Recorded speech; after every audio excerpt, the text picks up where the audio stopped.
Negócios à Lupa pela AEMinho.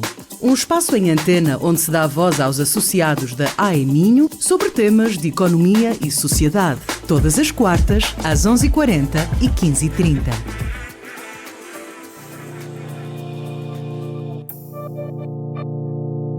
Olá, sejam muito bem-vindos a mais um Negócios à Lupa pela AEMinho. Em maio assinala-se o aniversário da Associação Empresarial do Minho, uma data que será celebrada, de resto, no próximo dia 23 de maio, em Ponte de Lima.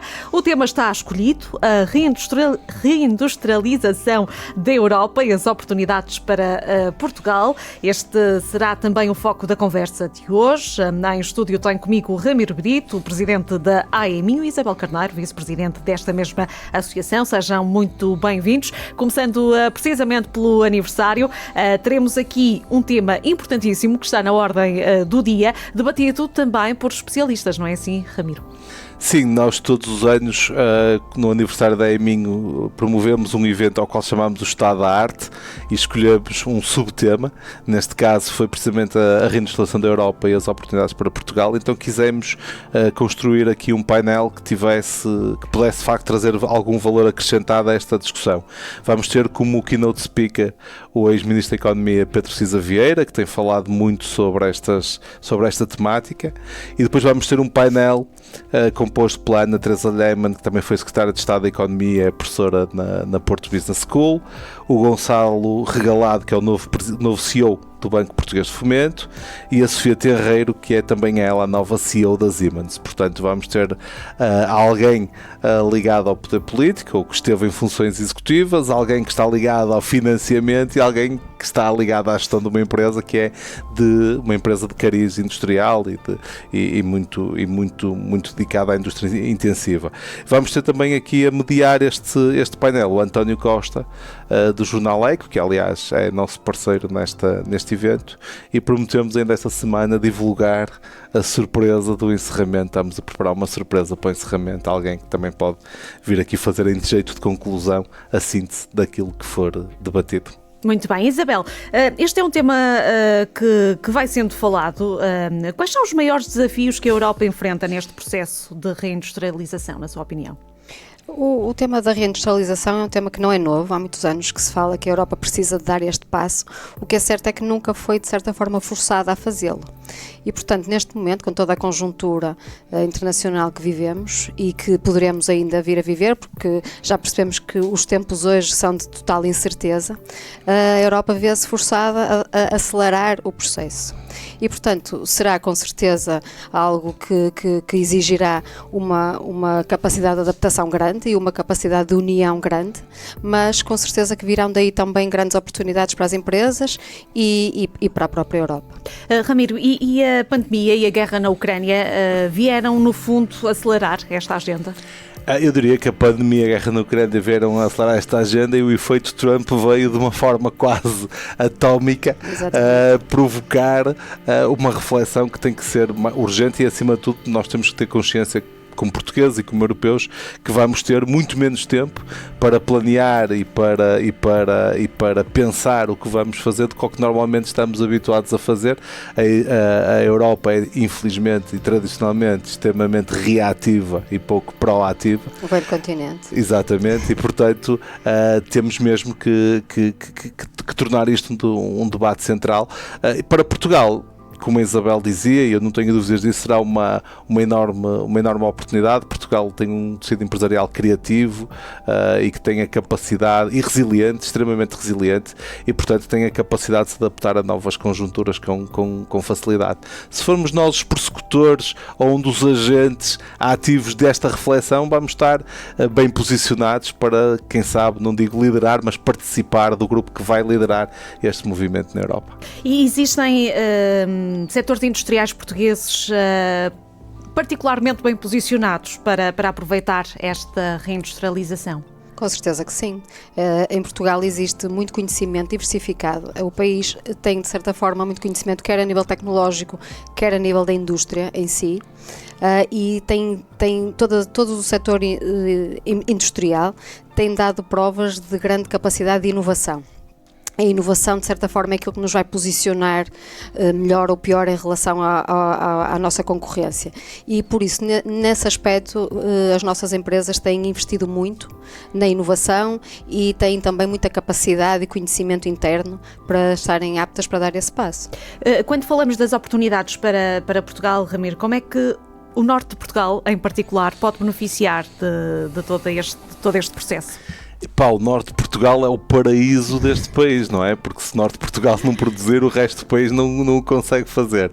Portanto, eu diria que o norte de Portugal olha para isto com expectativa e com a certeza de que grande parte da responsabilidade produtiva e de inovação do país vai recair, como é hábito, sobre o norte. O que é que nós esperamos também, e eu gostava, não podia deixar de dizer isto, esperamos que desta vez, contrariando aquilo que é a tendência e o hábito a que se criou neste país, pelo menos desde o 25 de Abril, Lisboa consiga perceber que se não fomentar, não apoiar as regiões do país que de facto são produtivas, não consegue ter um país na primeira linha da industrialização, e se não o conseguir fazer, não vai conseguir ser competitiva na Europa. E, portanto, esperamos que desta vez, até muito, e nós na AEMIN assumimos essa responsabilidade com muita ambição e lisura, de que nós temos que liderar, o norte do país é definitivamente quem tem que liderar este processo, porque é onde está a inovação, é onde está a indústria, é onde está boas universidades, o conhecimento. Portanto, nós temos essa responsabilidade, mas também temos que ter o apoio, e quando eu digo apoio não estou a falar só de dinheiro, estou a falar o apoio até do ponto de vista político, estratégico. Centralizar a decisão. Exatamente, ao nível da decisão, para que possamos liderar e que possamos, de facto, dar o nosso contributo neste processo. E estruturas como a AEMIN, Isabel, que impacto ou que papel podem ter também no apoio às empresas desta região do país? A AEMIN tem sido, e é esse o seu caminho, tem procurado ser sempre um parceiro para as empresas. E desse ponto de vista, temos tido um caminho muito exigente. As empresas têm-se apoiado também muito naquilo que é o nosso caminho, e temos procurado fazer sempre uma proximidade ao poder político, no sentido de apresentar aquilo que são os desafios e as oportunidades que as empresas precisam. E, portanto, organizações como a AEMIN são fundamentais para poderem, de certa forma, fazer com que as empresas sejam ouvidas. Sim, servirmos de ponte entre os empresários e o poder político, o poder económico, até a Europa. Nós estivemos recentemente no Parlamento Europeu. A AEMIN normalmente não se inibe de assumir as suas responsabilidades e tentar estar na frente neste tipo de posicionamento, sendo certo que uma associação empresarial é a soma aritmética e de conhecimento e conjuntural dos seus associados, e, portanto, nós, com as dificuldades que temos em sermos uma associação multissetorial, ou seja, não é muito fácil sintetizarmos todos, mas esforçamos para isso através de vice-presidentes que têm, de facto, vocação específica para determinadas áreas da indústria. Não tenho dúvidas que a AEMIN terá um papel tão importante como este que está a ter. Que eu tenha conhecimento, é a primeira associação empresarial que traz isto de uma forma tão estruturada a debate. É importante também conciliar esta modernização industrial com a sustentabilidade, está na ordem do dia, de resto. Como é que se articulam os objetivos de neutralidade carbónica com este imperativo e esta necessidade de reindustrializar? Olha, desde logo com uma enorme dose de consciência e realismo. Portanto, se nós assumirmos a sustentabilidade como um modelo de governance dos nossos negócios, sabendo que os nossos negócios são negócios e que nós não podemos pagar salários sem dinheiro, as empresas não podem pagar melhores salários se não crescerem, a economia não pode proporcionar ou contribuir para a melhoria da qualidade de vida dos portugueses se ela não for mais dinâmica. Portanto, com esta dose toda de realismo, pés assentes na terra, sem necessidade de andarmos a tirar para o verde uns para os outros, se calhar com medidas mais concretas e coisas mais realistas, eu acho que nós podemos de facto dar um contributo muito importante e dizer-lhe isto. A sustentabilidade, eu já disse isto aqui neste fórum, a sustentabilidade não é um custo, a sustentabilidade é um modelo de governance, e é um modelo de governance que pode ser lucrativo, como é óbvio, para ser lucrativo e para ser produtivo e para se poder integrar no modelo de governance de uma empresa, ele tem que ser realista. Portanto, se vierem para aqui com as ideias de que nós vamos em 2 ou 3 anos reduzir a nossa pegada a zero, isso é obviamente utópico e não o vamos fazer. Eu tenho sempre muito medo de metas utópicas, porque dá-me sempre a sensação que as pessoas que as criam já as criam para elas não serem cumpridas, e se normalmente têm outras intenções escondidas que são mais graves e têm um impacto mais negativo. Mas eu não acho que este processo de reindustrialização seja divergente das políticas de sustentabilidade. Pelo contrário, nós hoje falamos em inteligência artificial, falamos em melhoria de processos, falamos em automatização de processos. Tudo isso vai contribuir para uma redução da despesa energética, para uma redução do impacto negativo sobre o ser humano, com as consequências todas que isso tem em termos sociais, mas também vai contribuir para que consigamos ter empresas de indústria intensiva mais limpas, com a produção de menos de resíduos, com uma consciência, uma capacidade muito maior para gerir, por exemplo, esses resíduos, tornando-os até num ativo económico para o tipo de negócios. Portanto, eu não vejo isso como um bicho-papão, acho que é uma consequência. Dizer que quando se fala, nomeadamente na questão da pegada carbónica, este é um caminho que já se começou há alguns anos. E, portanto, muitas empresas, até em setores que eram conhecidos como bastante poluidores, já estão numa fase muito, muito avançada em relação ao que eram há uns anos atrás. Portanto, é como diz o Ramiro, agora no fundo é só continuar esse processo enquanto for possível e viável e de forma consciente. Este processo, Isabel, pode ser também a oportunidade, este processo de reindustrialização, pode ser também a oportunidade para reter o talento em Portugal? Sem dúvida que sim, porque desde logo vamos potenciar áreas de negócio com valor acrescentado. Se formos mais competitivos, vamos também crescer, vamos conseguir ter escala, que é o que na AEMIN nós defendemos, é também o crescimento das empresas para potenciar melhores condições, melhores salários. Agregando isso ao conhecimento que existe em Portugal e ao país que temos, e que provavelmente os jovens que saem do país não saem por causa do país, saem por causa das condições que não conseguem ter no país, isso com certeza que vai ser uma condição para que fiquem. Qual é a vossa visão, ou que visão é que têm para a indústria portuguesa na próxima década? Começo eu. Eu acho que a indústria portuguesa na próxima década eu não diria que ela se vai reinventar, eu acho que ela se vai especializar cada vez mais. Nós temos enormes mais-valias que podemos potenciar pela nossa geolocalização, pela própria diplomacia económica que Portugal, se quiser, e se os políticos começarem a olhar para ela dessa forma estruturada, pode fazer no resto do mundo. Eu acho que nós vamos ter neste, até no processo de reindustrialização, uma indústria mais especializada, com capacidade para produzir e promover produtos completamente diferenciados e que, como é óbvio, não pretendem competir no mercado dos preços, mas sim no mercado da qualidade. E isso pode ter um impacto muito positivo em termos sociais, como a Isabel dizia, e muito bem, no país. Isto porquê? Porque se nós tivermos uma indústria mais especializada, é uma indústria tendencialmente que paga melhor, que consegue ter melhores condições de remuneração para os seus trabalhadores, e isso vai fazer com que as pessoas não fujam tanto para fora, com o impacto positivo que isso vai ter. Agora há uma coisa que eu quero deixar e quero aproveitar para dizer que é muito, muito importante.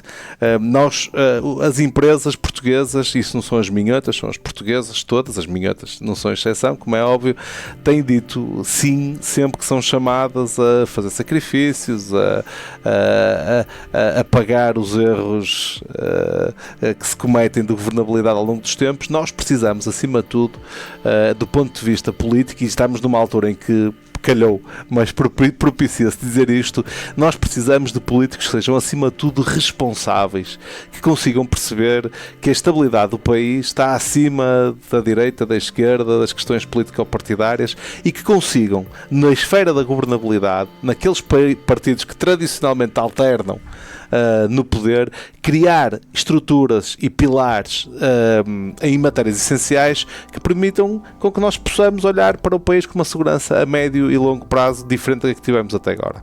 E, portanto, a Aiminho quer deixar de uma forma muito clara, nós não estamos a pedir dinheiro, aliás, a Aiminho nunca pediu dinheiro até hoje e, pelo menos nos próximos 2 anos, não vai continuar a não pedir.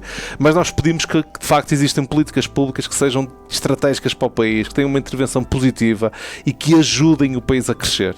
Temos que ter políticos que tenham coragem de assumir que nós temos de ter grandes empresas em Portugal, que não é crime nenhum ganhar dinheiro, que as empresas, quanto mais dinheiro conseguem gerar, melhores salários conseguem pagar. E, portanto, nós temos que promover o crescimento, em vez de fazer aquilo que fazemos em Portugal hoje em dia, que é tornar o crescimento das empresas quase um bicho-papão e obrigando as empresas a ter uma série de estratégias. Hoje em dia em Portugal nenhuma empresa quer ser grande.